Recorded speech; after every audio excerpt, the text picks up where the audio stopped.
Hello friends, in this lecture we shall discuss international commercial terms. In short we call them Incoterms. International commercial terms or Incoterms. These are created by International Chamber of Commerce. These are updated from time to time, and the edition which is presently used was implemented from 1st January 2011. As we observe from this, in all there are 11 Incoterms, and these are classified into two different groups. One group relates to those terms which are used in respect of any mode of transportation, and other group of terms it is used in respect of only sea transportation or inland waterway transportation. How these terms are used? Friends, these terms are used as part of the sales contract, a contract between buyer and seller of the goods. And these are attached to the price of the goods quoted in this contract. When these terms are quoted along with the price, what do they indicate? So once these terms are used in the sales contract, these stand for: number one, what will be the responsibility, right of buyer and seller? Second, how the sharing of delivery cost will take place. And the third, how the delivery risk will be shared. In broader terms, we can say once these terms are used in the sales contract, they fix the risk, responsibility and rights of buyers and sellers.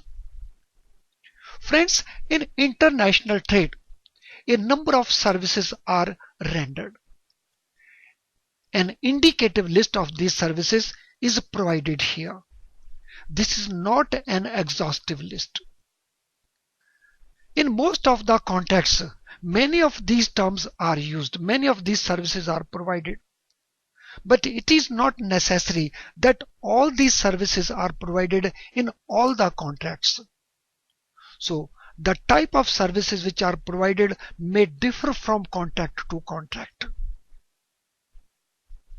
And which services will be provided, who will be responsible to provide those services, that is indicated by these terms. Now let us see the practical implication of use of these terms. In this graph, here we have the seller. We can also say the exporter. Here we have the buyer.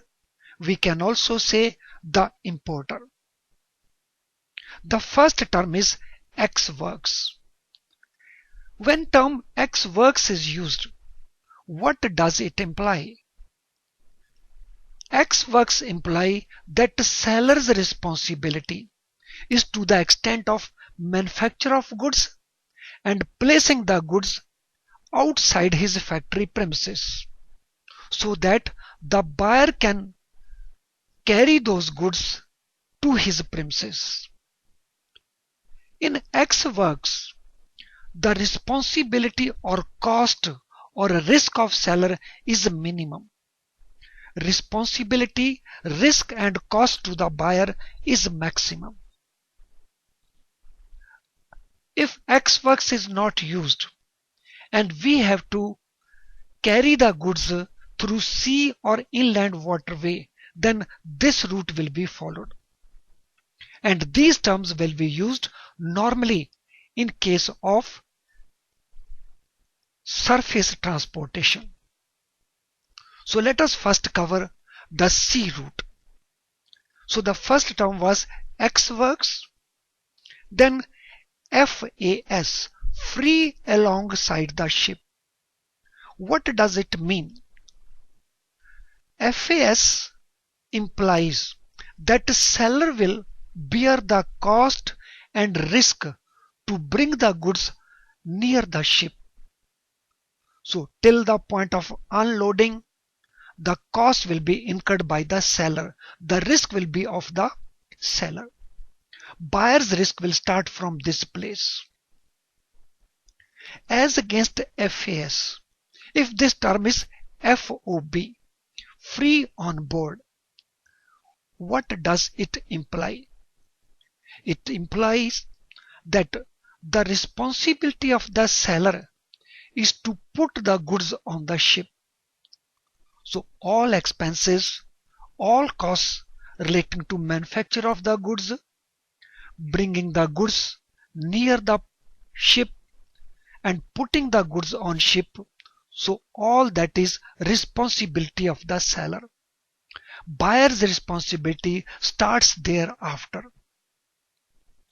Instead of FOB, if this term is CFR, that is cost and freight, this is also known as C and F. So when the sales contract is a CFR, what does it imply? CFR includes not only FOB but also the freight to be paid. So the transportation charges, so those will also be paid by the seller.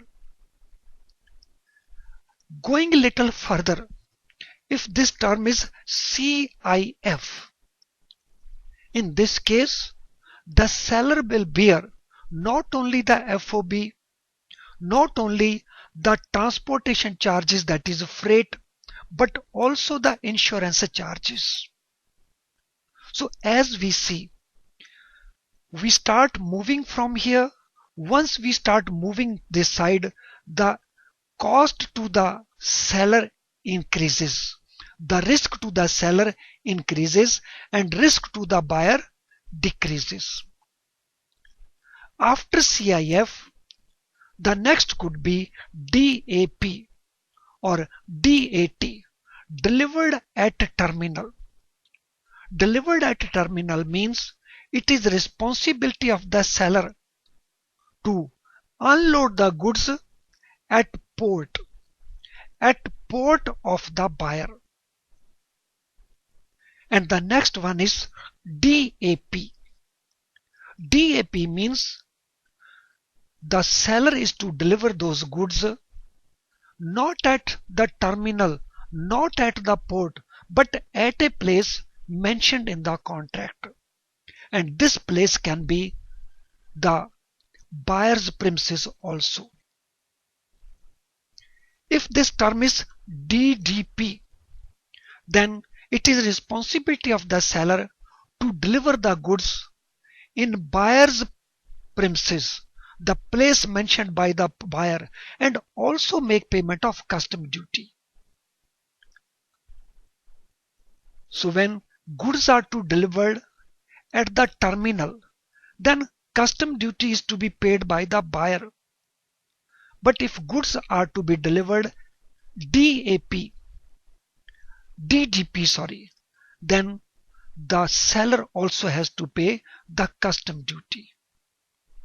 So this means in DDP, the seller has maximum responsibility, cost and risk, and buyer has the least. So this is in respect of sea transportation or inland waterway transportation. Now let us see this route. So from Ex Works we go to FCA, then CPT, then CIP, then DAP, or it can be DDP.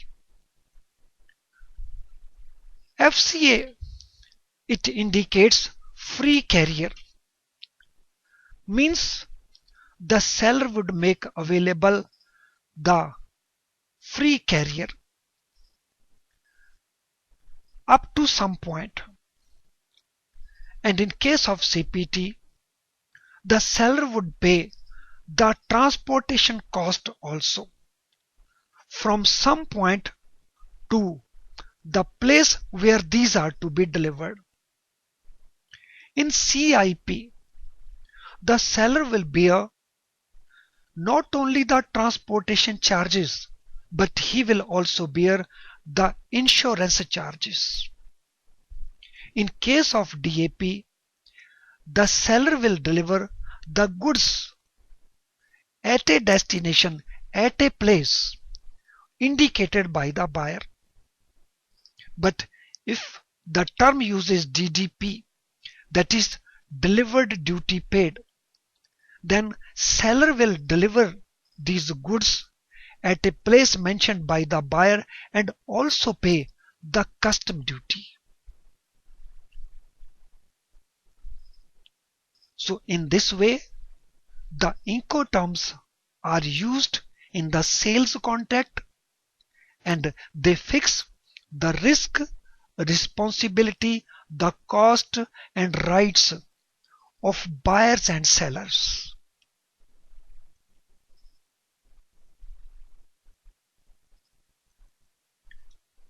Thank you friends for watching this video. I'm sure this will benefit you.